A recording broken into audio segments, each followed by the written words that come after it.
Hi అండి, నమస్తే. నేను మీ Aruna. This is public news 9. ఇప్పుడు మనం విశాఖపట్నంలో సెంట్రల్ పార్క్ దగ్గర ఫుడ్ కోర్ట్ సెంటర్లో ఇప్పుడు ఉన్నాం. కొంతమంది పబ్లిక్తో మాట్లాడి జరగబోయే ఎలక్షన్స్, ఈ 4 ఏళ్ల పాలన గురించి కొన్ని విషయాలు వాళ్ళ మాటల్లోనే మనం తెలుసుకుందాం. జరగబోయే ఎన్నికల ఎలక్షన్స్ వస్తున్నాయి కదా, ఏ నాయకుడు వస్తే బాగుందని మీరు అనుకుంటున్నారు? మళ్ళీ జగన్ గారు వస్తేనే బాగుంటుందని నేను అనుకుంటున్నాను. ఎందుకు జగన్ గారే వస్తే బాగుంది అనుకుంటున్నారు? అంటే బాగా చేస్తున్నారండి. కరోనా ఇవన్నీ వచ్చినా కూడా తట్టుకొని నిలబడి పబ్లిక్ అందరికీ ఎవరెవరికి ఏ నీడ్స్ అయితే ఉన్నాయో అవన్నీ కూడా ఫుల్ఫిల్ చేశారని అనుకుంటున్నాను. ఫుల్ఫిల్ చేశారు.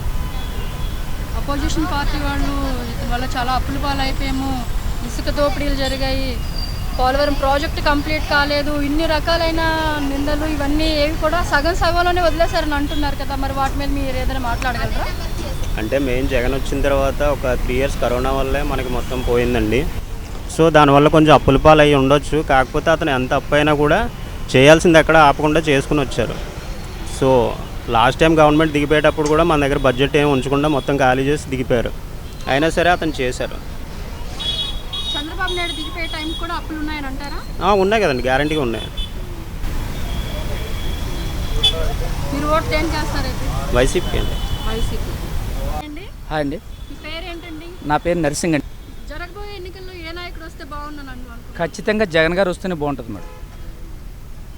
ఎందుకు జగన్ గారు రావాలనుకుంటున్నారు? ఎందుకంటే ప్రతి ఇంటికి ప్రతి గడపకి సంక్షేమ పథకాలన్నీ అందాయండి.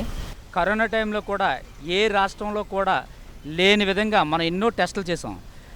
నరేంద్ర మోడీ గారే చెప్పారు జగన్ పాలన చాలా బాగుందని చెప్పి. ఆయనే మొత్తం రాష్ట్రాలన్నింటిలోనే ఫస్ట్ ర్యాంక్ ఇచ్చింది మన ఏపీకి. కోవిడ్ టైంలో కూడా మా ఫుడ్ కోర్టుల వాళ్ళకి జగనన్న తోడును 15,000 రూపాయలు ఇచ్చి మళ్ళీ రీఓపెన్ చేసుకునే విధంగా ఎంతో ఇక్కడున్న ఫుడ్ కోర్టు సభ్యులకు జీవనోపాధి కల్పించారు మేడం.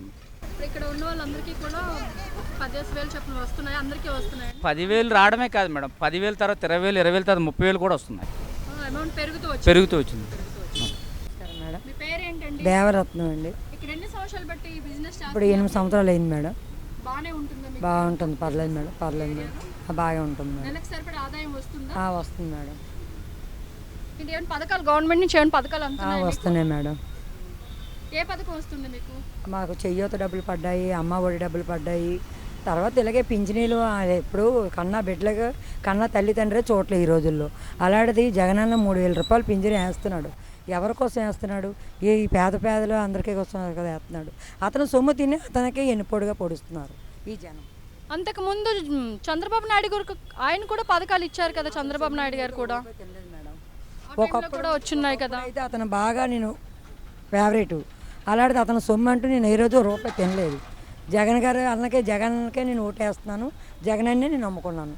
ఈరోజు నాకు 1 రూపాయి కూడా నేను తినలేదు. పథకాలు కూడా మనకి ఎప్పుడూ రాలేదు.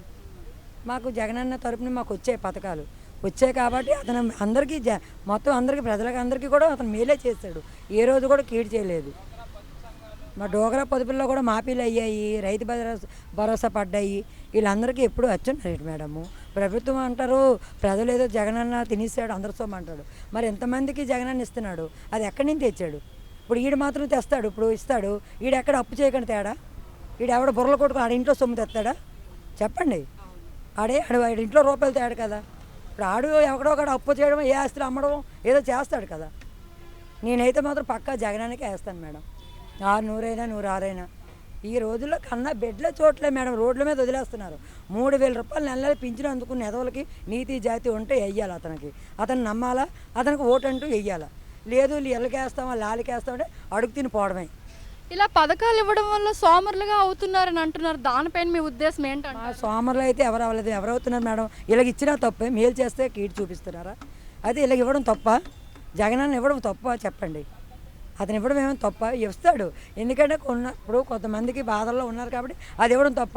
ఇలాగ అడుక్కున్న వాళ్ళకి 1 రూపాయి ఇవ్వడానికి ఈ రోజుల్లో ఏడుస్తున్నారు. 1 రూపాయి ఇవ్వడానికే ఇప్పుడు పుట్టుకోట్లోకి వస్తారు, ఆలోచిస్తారు. అలాంటిది ఎవడమ్మ 3 సొమ్ము అనేసి ఇస్తున్నాడు చెప్పండి. ఎక్కడి నుంచి తెస్తున్నాడు? ఇల్లు అమ్మేస్తున్నాడు, అల్లు అమ్మేస్తున్నాడు. మరి ఈడు అమ్మడప్పుడు ఈడు అమ్ముతాడు కదా.